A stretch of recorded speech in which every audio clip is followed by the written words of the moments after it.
हर खबर पर होगी आपकी पकड़। डाउनलोड कीजिए एबीपी लाइव ऐप।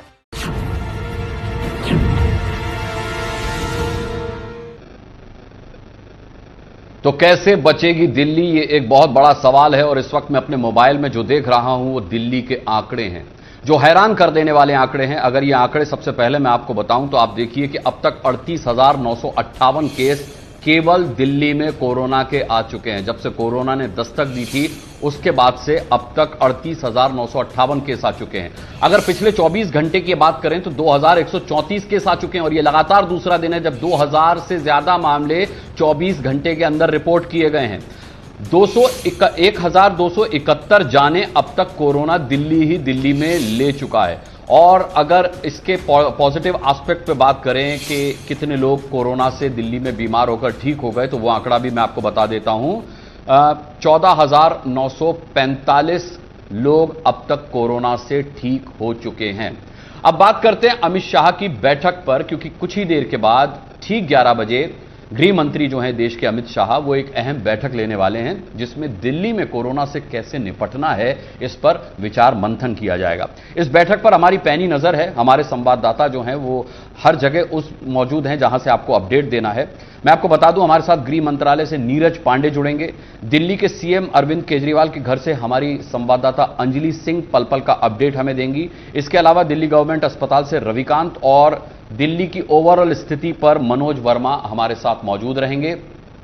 ये तमाम संवाददाता हमारे साथ लाइव के दौरान मौजूद रहेंगे। इसके अलावा हमारे साथ पॉलिटिकल पार्टीज के गेस्ट भी जुड़ेंगे, उनसे भी हम चर्चा करेंगे कि आखिर दिल्ली की स्थिति क्यों हुई, क्योंकि दिल्ली की इस स्थिति पर जो है वो प्रधानमंत्री भी अब बहुत परेशान हैं, चिंतित हैं। कल उन्होंने कहा था कि इस पर कुछ किया जाना चाहिए और नतीजा ये कि आज गृह मंत्री 2 अहम बैठक करने वाले हैं। देखिए, पहली बैठक जो है वो अब से कुछ ही देर के बाद ठीक 11 बजे शुरू होगी, जिसमें एलजी होंगे, बैजल साहब मौजूद होंगे, अरविंद केजरीवाल दिल्ली के मुख्यमंत्री मौजूद होंगे, रणदीप गुलेरिया मौजूद होंगे जो कि एम्स के डायरेक्टर हैं, स्वास्थ्य मंत्री देश के मौजूद होंगे हर्षवर्धन। ये एक अहम बैठक होगी, तमाम गृह मंत्रालय के अधिकारी इसमें मौजूद होंगे। और दूसरी अहम बैठक जो गृह मंत्री करने वाले हैं वो शाम 5 बजे होगी, जिसमें दिल्ली के तीनों नगर निगमों के अध्यक्ष मौजूद होंगे। तो आप कह सकते हैं कि ये एक आज पूरा खबरों से भरा हुआ रहने वाला दिन है दिल्ली के लिए, क्योंकि दिल्ली की स्थिति भयावह हो चुकी है। अब ये क्या कुछ इस बैठक से जो गृह मंत्री करने वाले हैं निकल सकता है, इस पर एक रिपोर्ट देखिए।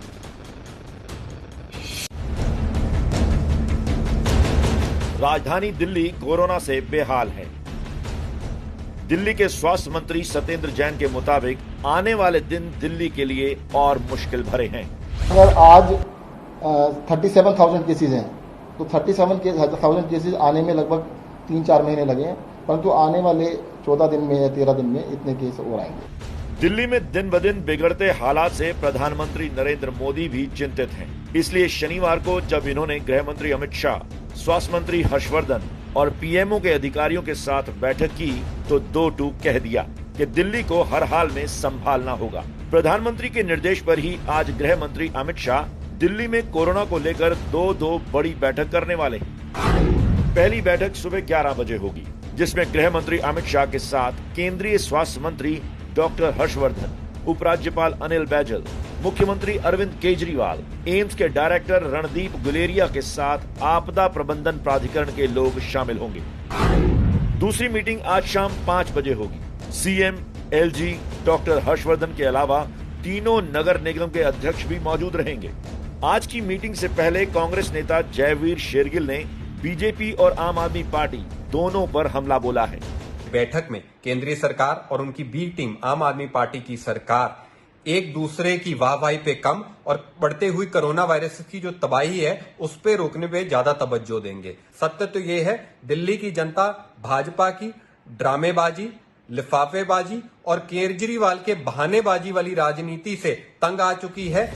दिल्ली को लेकर पीएम मोदी के एक्शन में आते ही पूरा सिस्टम हरकत में आ गया है। देर शाम तक दिल्ली सरकार ने नया फरमान जारी करते हुए 10 से लेकर 49 बेड के सभी नर्सिंग होम को कोविड नर्सिंग होम घोषित कर दिया। सरकार ने कहा कि 3 दिन के अंदर कोरोना मरीजों के लिए बेड तैयार करना होगा, नहीं तो कार्रवाई की जाएगी। वहीं दिल्ली के उपराज्यपाल अनिल बैजल ने कोरोना गाइडलाइंस का उल्लंघन करने वालों के खिलाफ सख्त निर्देश जारी किए हैं। क्वारंटीन, सोशल डिस्टेंसिंग, सार्वजनिक जगहों पर फेस मास्क न पहनना और सार्वजनिक जगह पर थूकने पर जुर्माना लगाया है। पहली बार 500 रुपए और दूसरी बार करने पर 1000 रुपए जुर्माना भरना होगा। जुर्माना न भरने वालों को जेल भेजा जाएगा। तो स्थिति आपने देखी, दिल्ली की स्थिति भयावह है, डराने वाली है। आपको यह भी बता दूं साथ में कि पूरे हिंदुस्तान भर में सबसे बुरी स्थिति जो है कोरोना की वजह से वो महाराष्ट्र की है, उसके बाद तमिलनाडु की है और तीसरे नंबर पर आता है दिल्ली। दिल्ली जो कि देश की राजधानी है, इसलिए आप कह सकते हैं कि दिल्ली में अगर कोरोना की वजह से स्थिति इतनी भयावह है तो फिर यह चिंताजनक विषय है, क्योंकि देश की राजधानी में अगर हालात ऐसे हैं तो बाकी राज्यों में क्या होगा, लोग ये सवाल पूछ सकते हैं और अब ये सवाल पूछे भी जाने लगे हैं।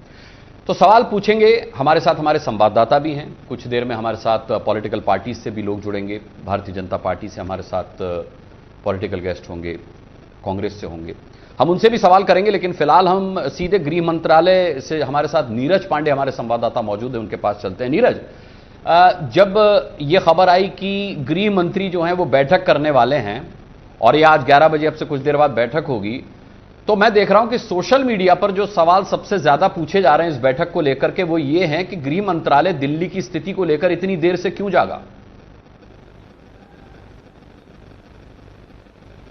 दरअसल किसी भी राज्य की जो व्यवस्था होती है वो राज्य सरकार के पास होती है, उसका अनुराग इसलिए दिल्ली में अरविंद केजरीवाल की सरकार है और अगर केंद्र उसमें सीधा हस्तक्षेप करता तो निश्चित रूप में कहीं ना कहीं सवाल उठते कि राज्य सरकार को काम नहीं करने दिया जा रहा है। यही कारण है कि आप देखें 2 दिन पहले खुद अरविंद केजरीवाल मिलने गए अमित शाह से, उसके बाद कल प्रधानमंत्री नरेंद्र मोदी ने एक बैठक बुलाई जिसमें गृह मंत्री, स्वास्थ्य मंत्री और दूसरे जो लोग मौजूद थे और उसके बाद प्रधानमंत्री ने ये निर्देश दिया, ये सुझाव दिया कि आप दिल्ली के मुख्यमंत्री और दूसरे जो प्रमुख लोग उनके साथ बैठक कीजिए और बैठक लेकर दिल्ली की जो व्यवस्था है उसके लिए एक संयुक्त योजना तैयार कीजिए ताकि जो कोरोना पेशेंट्स है उनको सुविधा पहुंचाई जा सके, स्वास्थ्य सुविधाएं मुहैया कराई जा सके और जो दिल्ली को लेकर एक मन में लोगों के शक और डर पैदा हो रहा है वो दूर किया जा सके। उसके बाद ही गृह मंत्री अमित शाह ने तुरंत एक ट्वीट किया और 11 बजे के लिए कहा कि हम अगले दिन 11 बजे मुख्यमंत्री Arvind Kejriwal, LG Anil Baijal, disaster management Delhi के अधिकारियों के साथ, इसके अलावा एम्स के डायरेक्टर, ICMR के DGP, इन सब के साथ बैठक करेंगे। इसके अलावा चूंकि उन्होंने प्रधानमंत्री ने एक और सुझाव दिया था कि चूंकि दिल्ली में MCD का बहुत बड़ा रोल है, इसीलिए कहा गया कि MCD के तीनों मेयर्स को भी इसमें शामिल कीजिए। तो गृह मंत्री ने दूसरा ट्वीट किया और ये कहा कि शाम को 5 बजे एक और बैठक होगी जिसमें हम तीनों जो MCD हैं उसके मेयर्स भी रहेंगे और मुख्यमंत्री और उपराज्यपाल भी मौजूद रहेंगे। तो एक संयुक्त योजना बनाने की योजना है कि जितने भी हॉस्पिटल हैं, चाहे वो MCD के हो, चाहे राज्य सरकार के हो या केंद्र सरकार के अधीन हो या नर्सिंग होम हो या कोई और व्यवस्था अल्टरनेट हो। जैसे एक सुझाव आया कि जो इंडोर स्टेडियम है उनको कोविड केयर सेंटर के रूप में तब्दील कर दिया जाए, दूसरे ऐसे हॉल्स हैं जो बड़े बड़े जो उनको टेक ओवर किया जाए और वहां पे बेड लगाया जाए ताकि जो पेशेंट्स आ रहे हैं जिनसे और स्प्रेड होने की संभावना है उसको रोका जा सके और कोरोना मरीजों को राहत दी जा सके। और एक जो मैसेज जा रहा है कि दिल्ली में स्थिति भयानक है उसको कंट्रोल किया जा सके, कंट्रोल किया जा सके। बेहतर समझाया आपने नीरज। मैं आपके पास वापस लौटूंगा। अरविंद केजरीवाल CM साहब जो हैं दिल्ली के, उनके घर के बाहर से अंजलि हमारे साथ इस वक्त जुड़ी हुई हैं। अंजलि, मैं आपसे जानना चाहूंगा क्योंकि केजरीवाल सरकार जो है वो लगातार प्रयासरत रही है कि दिल्ली में कोरोना के मामले कम किए जाएं, किसी तरह कोरोना से लड़ा जाए, लेकिन अब साफ तौर पर यह साफ हो चुका है कि जब तक केंद्र और राज्य सरकार का सामंजस्य नहीं होगा तब तक कोरोना से लड़ाई मुमकिन नहीं है।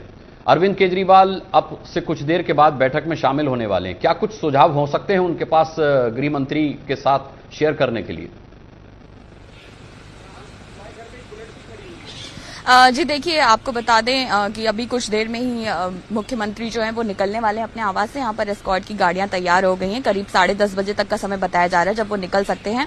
हालांकि आपको बताएं, जो आपने कहा कि अहम बिंदु ये है कि सामंजस्य बिठाना सबसे ज्यादा जरूरी है और पिछले कुछ दिनों में जिस तरह से हमने दिल्ली की राजनीति को देखा है, किस तरह से एक लड़ाई भी देखने को मिली है, एक कोल्ड वॉर जिसको कह सकते हैं कि कहीं ना कहीं तालमेल की कमी नजर आई है। तो उसको देखते हुए ये बैठक जो है बेहद अहम हो जाती है। और अभी जिस तरह से दिल्ली में आंकड़े बढ़ रहे हैं उसको देखते हुए जो अहम बिंदु हो सकते हैं, सबसे ज्यादा इंपॉर्टेंट बात ये मुझे लगती है जिस पर चर्चा की जाएगी, जिस पर सुझाव दिए जाएंगे कि दिल्ली में कोरोना के मामले तो बढ़ रहे हैं, लेकिन इन पर रोकथाम करने के लिए दिल्ली कितनी तैयार है, किन चीजों की कमी है, कहां पर सामंजस्य की कमी आ रही है, या किन चीजों को और बेहतर किया जा सकता है। इसके साथ ही एक अहम बिंदु ये भी होगा कि लॉकडाउन के लिए तो दिल्ली सरकार ने मना कर दिया है कि वो लॉकडाउन बढ़ाने के पक्ष में नहीं है, लेकिन इसके अलावा क्या कुछ और इलाके ऐसे एरियाज हैं जहां पर सख्ती बढ़ती जा सकती है, जैसे कंटेनमेंट जोन हो गए, क्योंकि लोगों की लापरवाही भी अनुराग आपको बताएं देखने को बहुत मिलती है। जब से अनलॉक फेज 1 शुरू हुआ है उसके पहले से ही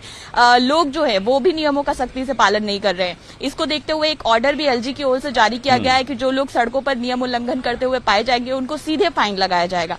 तो ये वो तमाम बिंदु हैं कि क्या सख्ती बढ़ाने की जरूरत है, कुछ एक ऐसी जगह है, कुछ एक ऐसे पॉइंट्स हैं, और उसके साथ साथ तैयारी कितनी है, क्योंकि बेड की कमी की समस्या हम हमेशा ये तस्वीरें देखते आए हैं। सरकार कह रही है कि हम तैयारी कर रहे हैं, लेकिन अगर तैयारी कर रहे हैं तो लोगों को बेड्स क्यों नहीं मिल पा रहे हैं, वेंटिलेटर्स क्यों नहीं मिल पा रहे हैं। तो ये सिंक्रोनाइजेशन जो है, बहुत सारे सवाल हैं अंजलि, इनका जवाब भी ढूंढेंगे और साथ ही ये भी बताएंगे अपने दर्शकों को कि अब से कुछ देर के बाद जो गृह मंत्री बैठक लेने वाले हैं उस बैठक में क्या कुछ दिल्ली के लिए निकल सकता है जिससे दिल्ली कोरोना से निपटने में सक्षम हो सके, दिल्ली की स्थिति जो भयावह बनी है वो सुधर सके।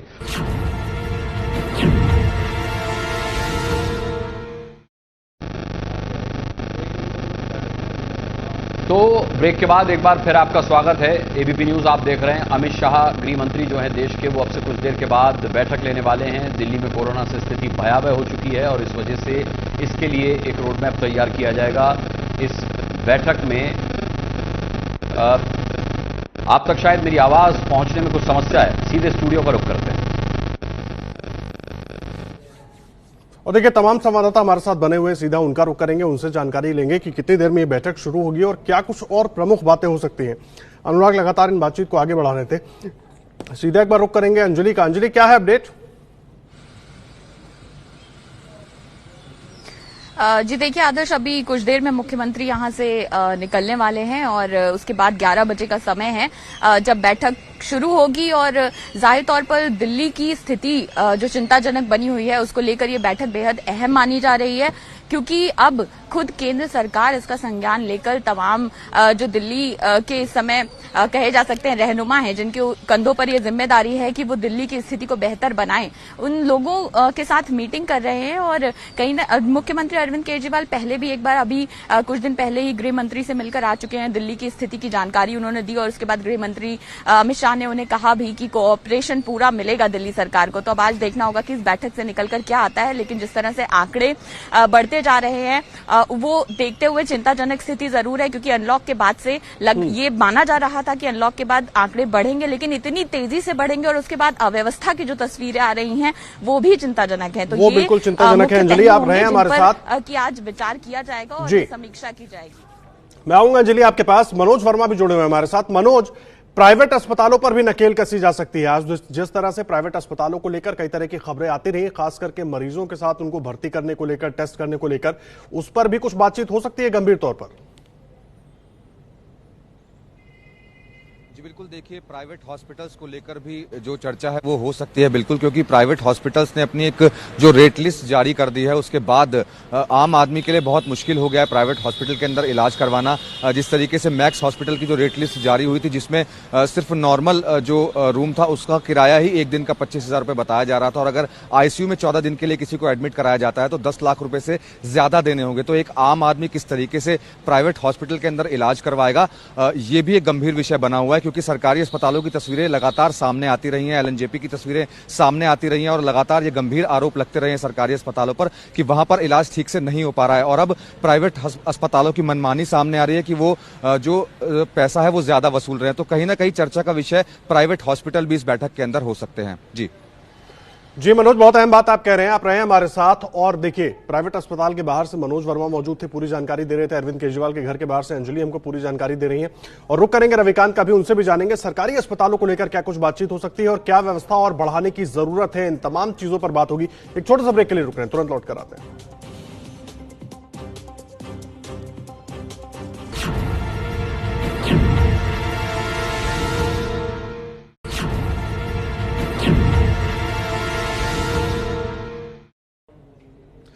स्वागत है आपका। ब्रेक के बाद देखिए, दिल्ली में बढ़ते कोरोना मामलों को लेकर अब केंद्र और राज्य सरकार दोनों ही एक्शन में नजर आ रही है। अब से कुछ देर के बाद गृह मंत्री अमित शाह एक अहम बैठक करने वाले हैं, जिसमें खुद दिल्ली के मुख्यमंत्री मौजूद होंगे, एलजी मौजूद होंगे और स्वास्थ्य मंत्री मौजूद होंगे।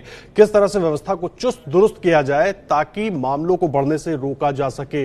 हमारे साथ हमारे चारों संवाददाता जुड़े हुए हैं। रविकांत का रुख करेंगे। रविकांत इस वक्त सरकारी अस्पताल से, दिल्ली सरकार के सरकारी अस्पताल से हमारे साथ जुड़े हुए। रविकांत, मुझे एक बात बताइए, पहले फैसला किया गया केवल दिल्ली वालों का इलाज होगा, एलजी फैसला पलट देते हैं, उसके बाद क्या दिल्ली सरकार ने कमर कस ली है सरकारी अस्पतालों में कम से कम कि लोगों का इलाज ठीक तरीके से हो सके और बेहतर ढंग से हो सके? देखिए, सरकारी अस्पताल जो है वो इस पूरे मिशन की रीढ़ की हड्डी है, क्योंकि सरकारी अस्पतालों के पास ही सबसे ज्यादा बेड्स हैं। हम इस समय Rajiv Gandhi super speciality hospital में खड़े हैं। यहाँ के जो एमएस हैं उनसे हमारी बात हुई और मुख्यमंत्री अरविंद केजरीवाल खास जोर दे रहे हैं सरकारी अस्पतालों की स्थिति सुधारने में। आज सुबह 10 बजे से 10:40 बजे तक मीटिंग में जाने से ठीक पहले अरविंद केजरीवाल सभी सरकारी अस्पतालों के एमएस से बात कर रहे हैं, ताजा स्थिति की रिपोर्ट ले रहे हैं और ये कोशिश है कि जो सरकारी अस्पतालों में बेड खाली हैं वो उसमें भर्ती हो सके। क्या दिक्कत आ रही है कि जैसे इस समय हम जिस हॉस्पिटल के सामने खड़े हैं वहां पर 258 मरीज भर्ती हैं, जबकि जो स्ट्रेंथ है वो 500 बेड की है। यहाँ पर 500 बेड अवेलेबल है लेकिन 258 मरीज ही भर्ती हैं। तो जो प्रक्रिया है उसमें कहीं ना कहीं लूप होल है, जिसकी वजह से मरीज परेशान हो रहे हैं जबकि बेड खाली है। तो ये सारी चीजें देखने की हैं कि इतनी बदनामी हो रही है दिल्ली सरकार की, जबकि दिल्ली सरकार का कहना है उसके पास बेड है। तो किस तरीके से प्रक्रिया में खामी है कि लोग निजी अस्पतालों में चक्कर लगा रहे हैं। एक व्यक्ति दिल्ली के अस्पतालों में उसे भर्ती नहीं किया गया तो वो भोपाल चला गया इलाज के लिए और वहां जाकर के मर गया। इस तरीके की तस्वीरें लगातार सामने आ रही हैं। जी रविकांत, बिल्कुल अहम जानकारी आप दे रहे हैं और जाहिर सी बात है कि इसमें तमाम चीजें सोचने की है और सबको सामंजस्य बैठाने की है। अंजलि के पास चलेंगे। इस वक्त अंजलि कुछ अपडेट देना चाह रही है। जी अंजलि। जी देखिए आदर्श, यहाँ पर बस आपको ये बताना हम चाह रहे हैं, यहाँ पर दरअसल गाड़ियां जो हैं मुख्यमंत्री आवास के बाहर तकरीबन उनके जो एस्कॉर्ट की गाड़ियां हैं ये तैयार हो गई हैं और अब कुछ ही देर में यहाँ से मुख्यमंत्री निकल सकते हैं। जी अंजलि, आप नजर बनाकर रखिए। देखिए तस्वीरें हम आपको दिखा रहे हैं, तैयारी पूरी हो गई। किसी भी वक्त अरविंद केजरीवाल निकलेंगे इस अहम बैठक में शामिल होने के लिए और तमाम संवाददाता हमारे साथ बने हुए हैं। बातचीत हमारी लगातार जारी रहेगी। इस बैठक से जुड़ी हर अपडेट सबसे पहले आपको हम देंगे एबीपी न्यूज पर। क्या कुछ दिल्ली वालों की सेहत को लेकर किया जा रहा है, केंद्र और राज्य सरकारें मिलकर क्या कर रही है। छोटे से ब्रेक के लिए रुक रहे हैं, लौट कर आएंगे तो बात होगी दिल्ली में कोरोना की आपदा कहीं राजनीतिक अवसर तो नहीं बन गई है। आप बने रहिए एबीपी न्यूज पर।